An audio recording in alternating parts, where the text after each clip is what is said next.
Okay, so welcome to today's video tutorial. Today we're going to be talking about Azure metrics. So on Google and Amazon, we've had support for shipping, things like CloudWatch metrics up. We've implemented Caleb's for. They're just agents that collect things like, guest memory growth over time, ships it up to the actual control plane. We haven't had this in Azure for a while because it's more complicated and we didn't have, people asking for it. We generally only do stuff that people ask for. So, uh, but it's one of these things that's important, not just because you might want to look at memory growth over time without using a external provider like Datadog, but it's important for auto scaling. So again, we've had auto scaling support in Amazon and Google for quite a while. This was kind of blocked until we had this memory metrics agent working with Azure. And so that's what we're going to show you all today.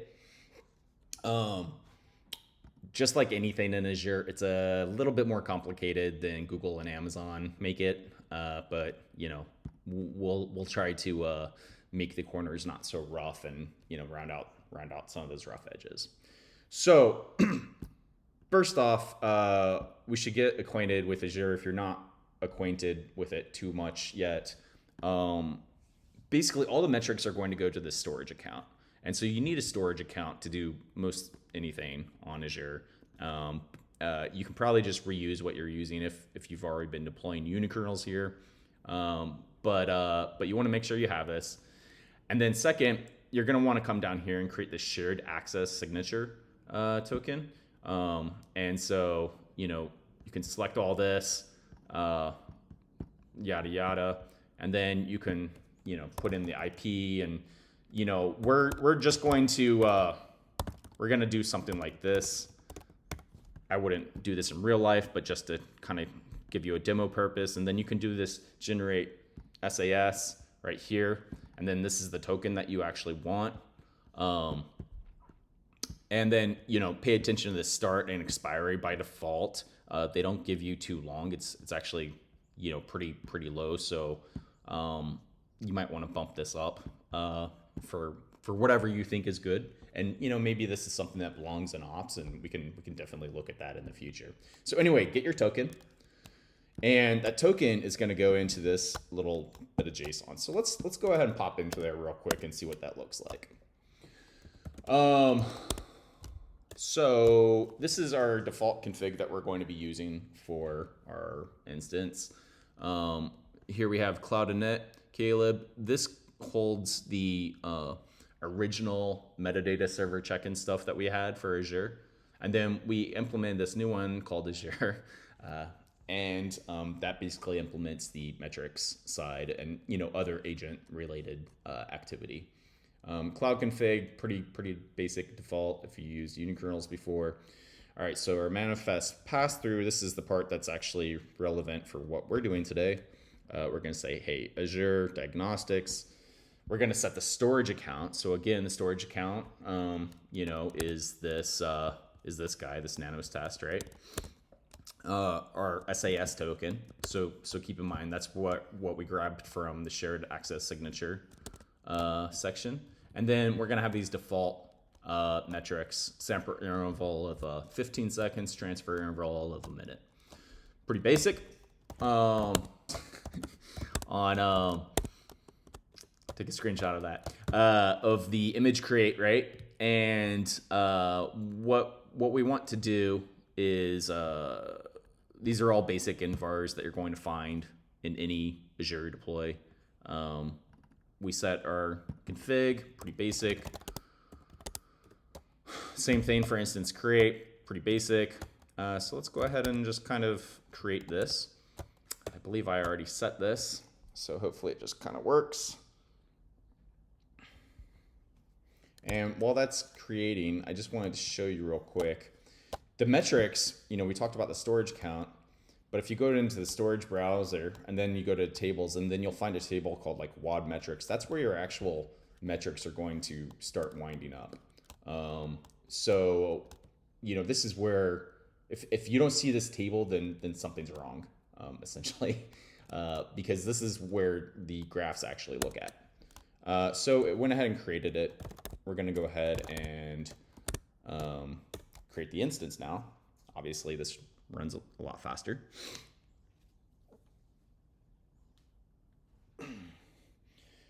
And on Azure, the instance creation stuff happens more or less immediately, but it doesn't return immediately, unlike Google and Amazon, because of that agent that checks into the metadata server, and it just sits there and it basically pulls it today, and until it gets a good response from the metadata server. And that's why when you're deploying to Azure, you'll see this. This can take a few minutes type of message where you don't actually see this on Amazon and Google. But it'll pop up, and then we can go back over to like VMs, right? In fact, you can already see the instance being popped up. What is that? 8251. All right, so actually it's up, right? And we'll kind of test real quick. All right, so it's responding, which is good. But we need to do one more thing, and this is something, again, we might throw this into ops to make it easier. So we're going to click into the VM here, and then we're going to go down to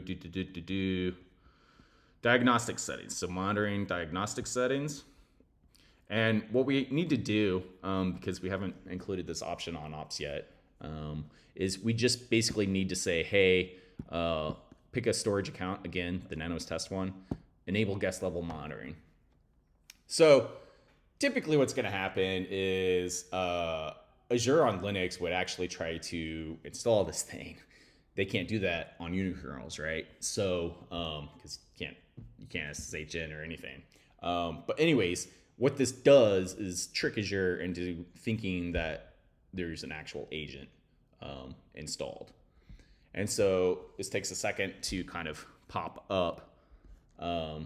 But once it does pop up, then, all right, so now it's supposedly successfully yada yada. Now you can click into metrics, and you can go to guest, and then we can search for memory, memory used maybe. And then we can, this is important as well, and this is something that I think, we're gonna look more into, but select the last 30 minutes, because by default, it groups it to where you're not gonna be able to really see it. But eventually what's gonna happen here is you'll see it pop up, and I'll just show you while this one's running what the other one looks like.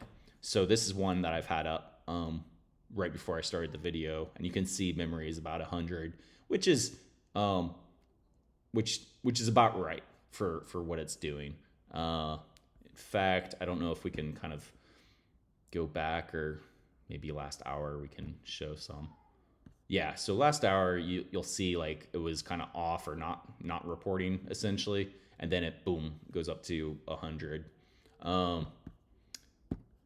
And then I don't know if this one's gonna show us or not. Can maybe refresh.